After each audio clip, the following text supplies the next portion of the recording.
बच्चों, आज हम नया पाठ शुरू करेंगे। पाठ 16, हेलन केलर।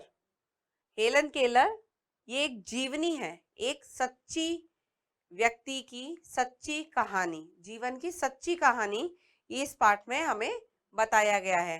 तो प्रस्तावना, हेलन केलर को लेकर उसके माता पिता निराश हो चुके थे, मगर एनी सिल्वियान ने उसके जीवन को एक नई रोशनी दी तथा उसे महानता की सीढ़ियों पर चढ़ाया।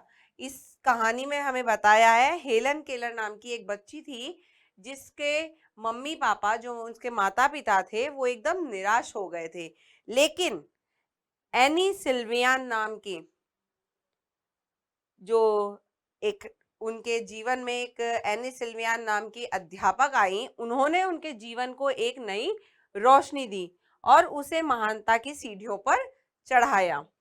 परिकल्पना, निराशा को आशा में बदलने के लिए क्या अनिवार्य है? कि इसमें बताया है कि हमें जो निराशा को आशा में, एक उम्मीद की किरण दिखाई देनी चाहिए। बस हमें अपनी जो निराशा है उसको आशा में हम किस तरह से बदल सकते हैं। उद्देश्य, श्रम, धैर्य, आत्मविश्वास, साहस की भावना का विकास करना। इस पाठ के द्वारा हमें अपने अंदर श्रम, मेहनत, हमारे ऊपर जो हमारा आत्मविश्वास है होता है, वो हमारा साहस की भावना का विकास करना है। तो आइए शुरू करते हैं पाठ। हेलन केलर, उनके बारे में पढ़ते हैं। एक नन्ही प्यारी और मासूम बच्ची जिसका नाम था हेलन केलर। एक छोटी सी प्यारी सी बच्ची थी जिसका क्या नाम था? Helen Keller. अभी उसकी आयु मात्र 1.5 वर्ष की ही थी कि एक दिन अचानक उसे ज्वर चढ़ा और इस ज्वर ने उसकी आंखों की रोशनी छीन ली और सुनने की शक्ति से भी वंचित कर दिया। एक छोटी सी मासूम सी बच्ची थी जिसका नाम था हेलन केलर। केवल 1.5 साल की जब वो थी तो उनको बहुत तेज ज्वर का अर्थ होता है बुखार, तो उनको बहुत तेज बुखार आया। तो उस बुखार में क्या हुआ कि उनकी आंखों की रोशनी चली गई, उन्हें दिखाई देना बंद हो गया और सुनने की शक्ति से भी वंचित कर दिया। और उस बुखार ने क्या किया, उन्हें जो सुनने की जो ताकत थी उनकी, उससे भी वंचित कर दिया, उन्हें सुनाई देना भी बंद हो गया। साथ ही उनकी वाणी भी जाती रही। बच्ची नेत्रहीन तथा मूक और बधिर होकर रह गई। अब क्या था, बुखार के कारण उनकी आंखें चली गई थी, ठीक है, आंखों की रोशनी चली गई थी, दिखाई देना बंद हो गया था। उनके सुनने की ताकत भी चली गई थी, सुनाई देना बंद हो गया था। अब बच्ची क्या हुआ, धीरे जो थी बिल्कुल नेत्रहीन वो होते हैं जिन्हें दिखाई नहीं देता है, और मूक और बधिर यानी कि गूंगी, क्योंकि उनकी बोलने की ताकत चली गई थी, गूंगी बहरी हो गई थी। जानने और सीखने के सभी रास्ते बंद हो गए थे। जानने और सीखने के सभी रास्ते बंद हो गए थे। क्यों हो गए थे? क्योंकि हम देखकर, सुनकर ही तो किसी चीज को सीखते हैं और फिर बोलते हैं उस चीज को। माता पिता की चिंता का कोई पारावार न था। पारावार मतलब कि सीमा। तो उनके मम्मी पापा की उनके जो माता पिता थे वो बहुत चिंता में थे, उनकी चिंता की कोई सीमा नहीं थी। वे सोचते, क्या होगा हमारी बच्ची का, लंबी जिंदगी कैसे जी पाएगी। हर जो माता पिता होते हैं वो अपने बच्चों के बारे में सोचते हैं। तो जब उनकी बच्ची की ऐसी हालत हो गई तो वो ये सोचते, चिंता में डूबे रहते कि अब इस बच्ची का क्या होगा।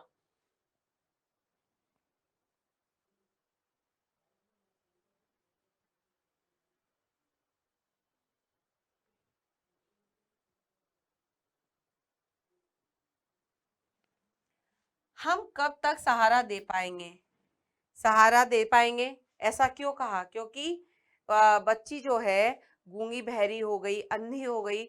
अब उस बच्ची को जब तक उसके माता पिता है, जब तक ही उस बच्ची का ध्यान रख पाएंगे। अब वो ये सोचते रहते कि अगर जब हम नहीं रहेंगे तो इस बच्ची का क्या होगा।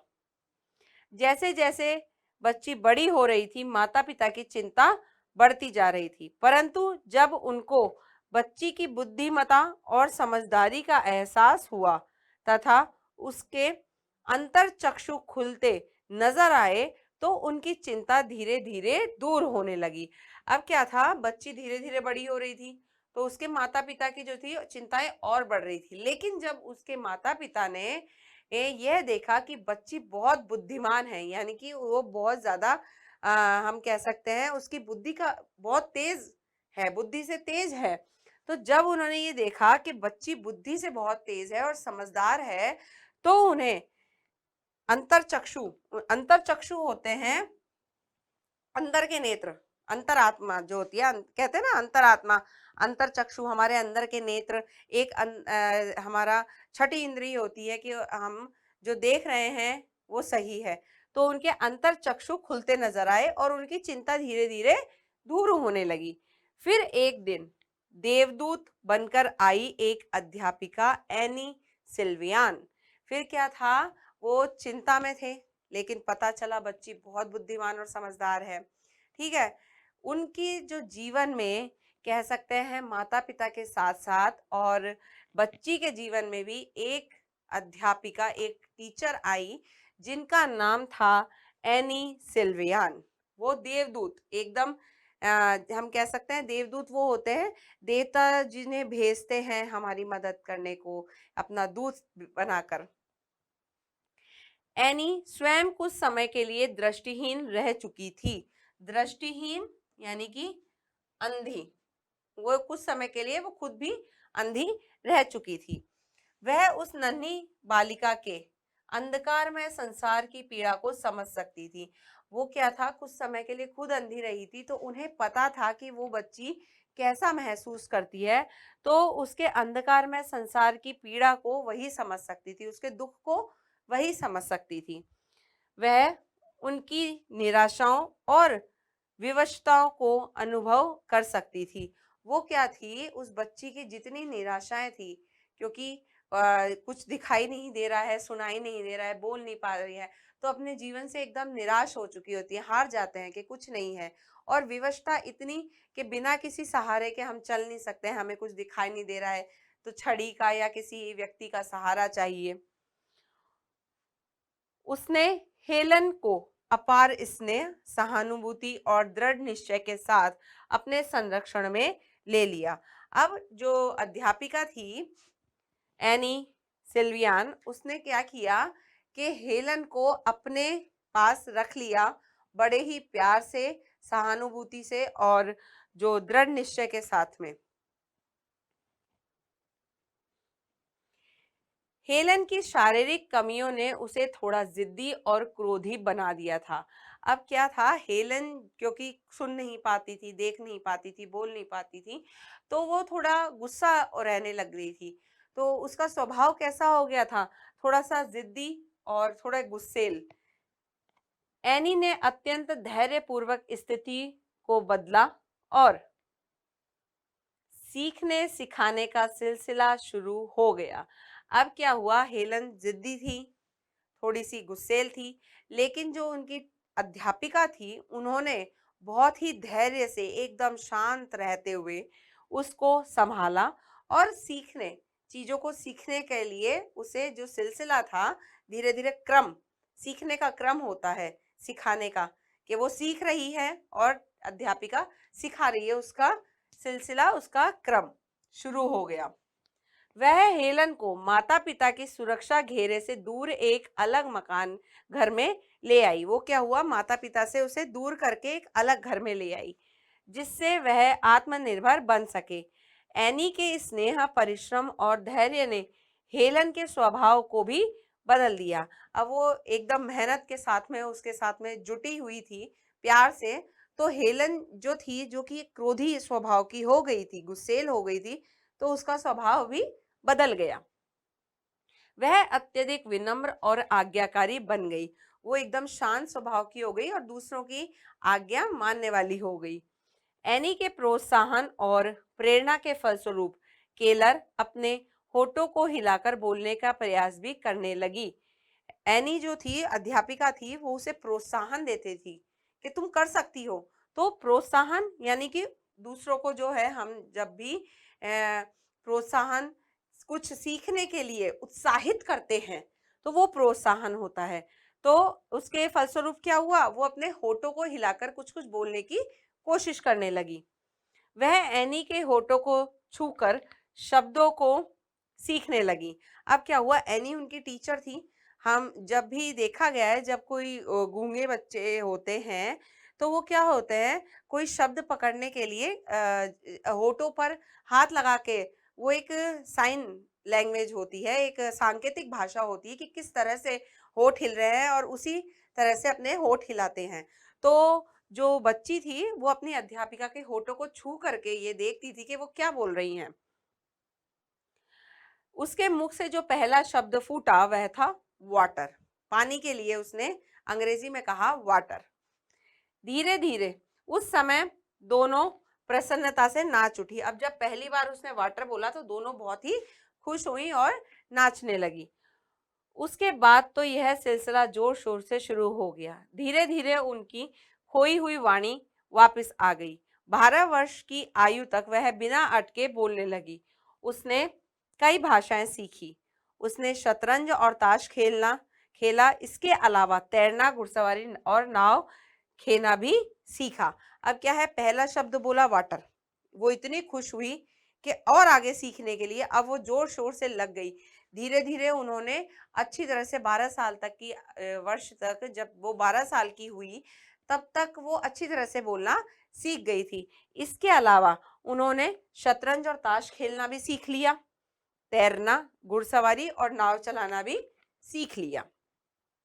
उसने अपने परिश्रम एवं अभ्यास के बल पर उच्च शिक्षा प्राप्त की, स्नातक की उपाधि पाई। उन्होंने अपनी पढ़ाई को इतना आगे पढ़ ली वो कि बिल्कुल उच्च शिक्षा, हम कहते हैं ना कॉलेज कर लिया, कॉलेज से ऊपर स्नातक की उपाधि पाई। उसे डॉक्टर ऑफ लॉ से सम्मानित किया गया। उन्हें कौन सी उपाधि दी गई, डॉक्टर ऑफ लॉ। अपने जीवन में आने वाले प्रत्येक चुनौती को उसने साहसपूर्ण स्वीकार किया।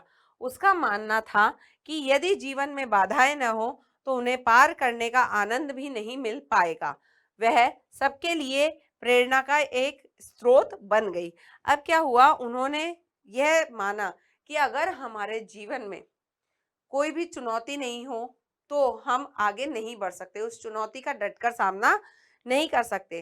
तो जब चुनौतियां और कठिनाइयां होगी तभी हम और मेहनत करेंगे और हमें आनंद मिलेगा। ब्रेल लिपि में उसने कई प्रसिद्ध की पुस्तकें लिखी, मेरा धर्म और मेरी कहानी आदि। उसके द्वारा रचित पुस्तकों का अनुवाद विश्व की अनेक भाषाओं में हो चुका है। उन्होंने कौन कौन सी 2 किताबें लिखी, मेरा धर्म और मेरी कहानी। कैसे लिखी, ब्रेल लिपि। जो ब्रेल लिपि होती है, एक लिपि होती है जिसे कि अंधे लोगों के लिए बनाया गया है। इसमें क्या होता है, अगर कोई अक्षर लिखा हुआ है तो उस अक्षर पे ऐसे डॉट डॉट डॉट डॉट, मतलब ऐसे उन्हें उभारा जाता है ताकि अंधे लोग उस पे उंगली फेर करके यह पता लगा सके कि क्या लिख रखा है।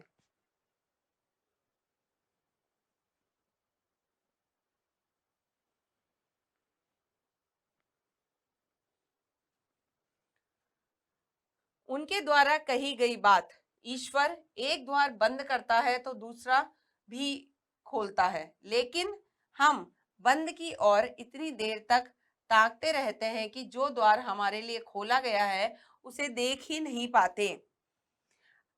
हेलन केलर लोगों के लिए आज भी प्रेरणा का स्रोत बनी हुई है।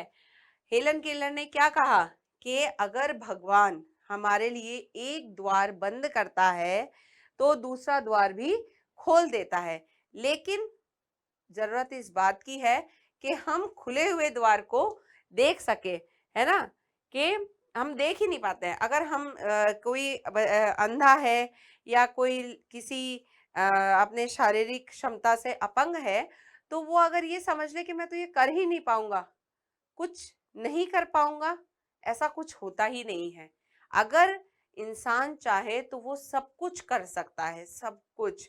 बस उसमें होना चाहिए आत्मविश्वास और उसकी भावना मेहनत वाली होनी चाहिए। मेहनत से हम कुछ भी कर सकते हैं। तो हेलन केलर जो है आज भी लोगों के लिए प्रेरणा का स्रोत है। इस कहानी में ये जो पूरी जीवनी बताई है, इसमें हमें यही शिक्षा दी गई है कि हमें अपने पर विश्वास करना चाहिए, कठिनाइयों से कभी नहीं डरना चाहिए, चुनौतियों को एकदम मेहनत के साथ उनका मुकाबला करना चाहिए। आपने ये जो कहानी है, ये कहानी के मिलती जुलती एक देखी होगी, फिल्म आई थी ब्लैक।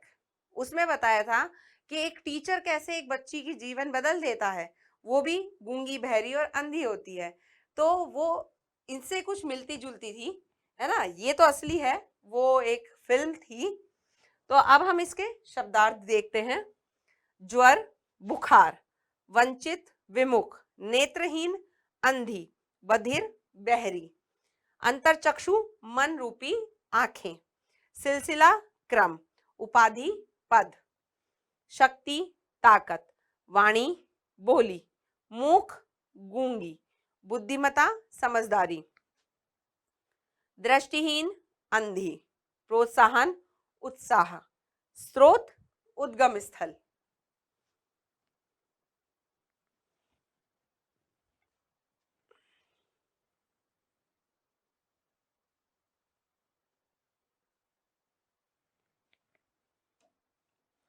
अब हम देखेंगे प्रश्न ख, सही शब्द चुनकर स्थान भरिए। हमें यहाँ रिक्त स्थान दे रखा है, हमें इनमें से जो है सही शब्द चुन करके वहां भरना है। इसमें पहला है, एक नन्ही प्यारी और बच्ची थी। कैसी बच्ची थी? मासूम, तो ये भर दिया गया है। दूसरा है, बच्ची नेत्रहीन, मूक और डैश हो गई। क्या हो गई थी? मूक और बधिर। अब बधिर कहाँ है, ये देखिए,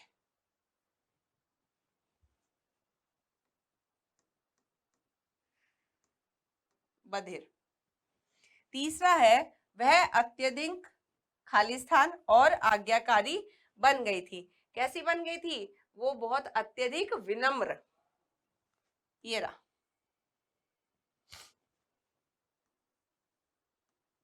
विनम्र। चौथा है, उसने कई डैश सीखी। क्या सीखी थी? भाषाएं।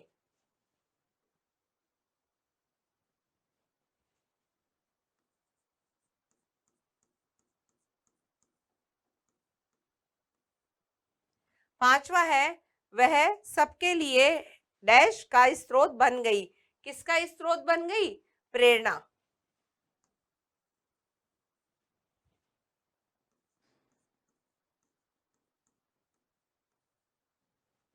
पहला गय है, दिए गए शब्दों से वाक्य बनाइए। पहला शब्द है ज्वर।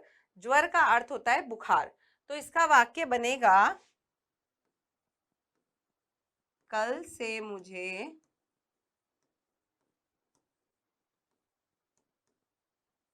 बहुत तेज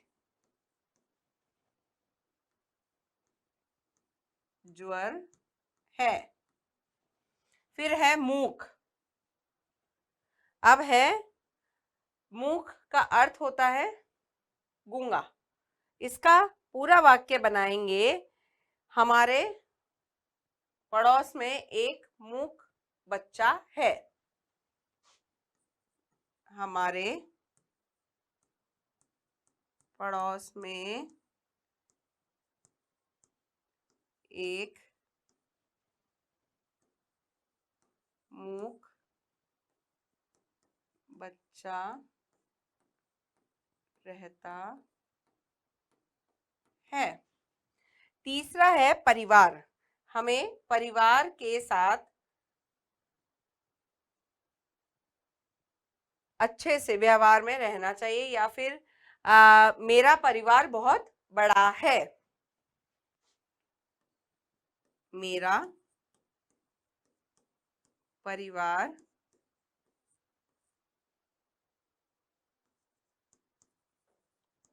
बहुत बड़ा है। अब है असहाय। तो असहाय होते हैं जिन्हें जो कि व्यक्ति जो होते हैं जिनके पास कोई सहारा नहीं होता। तो इसमें वाक्य बनाएंगे, हमें असहायों की असहाय व्यक्ति की मदद करनी चाहिए। हमें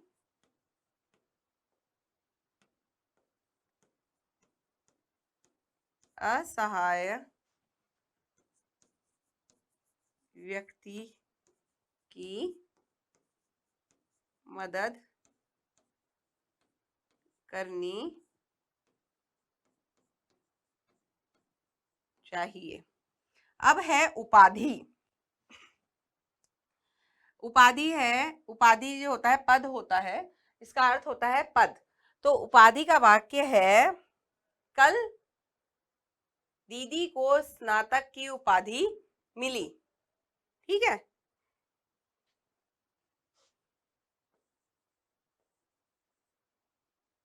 कल मुझे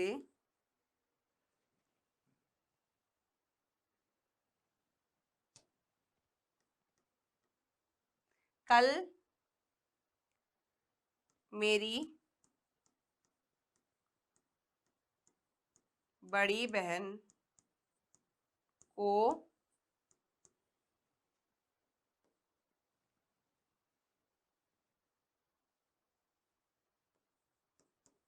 स्नातक की उपाधि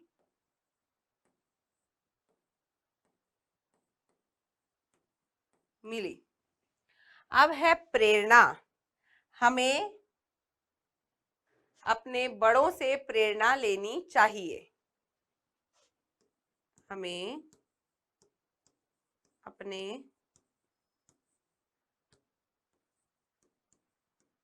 बड़ों से प्रेरणा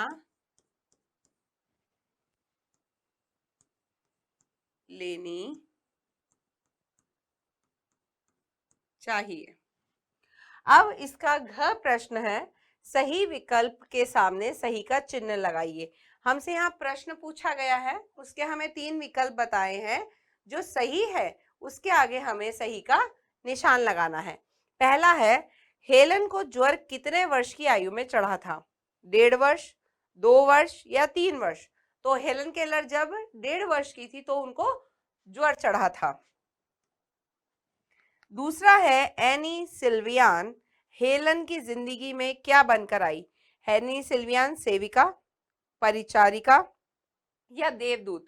तो क्या बनकर आई थी हेलन केलर की जीवन में? है देवदूत। तीसरा है, हेलन के मुख से बोला गया पहला शब्द था। क्या था? हेलन ने अपने पहला शब्द क्या बोला था?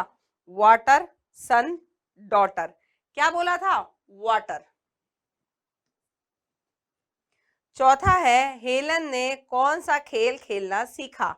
शतरंज, ताश या दोनों? तो हेलन जो थी उन्होंने शतरंज और ताश दोनों खेलना सीखे थे, तो इसका होगा ये दोनों।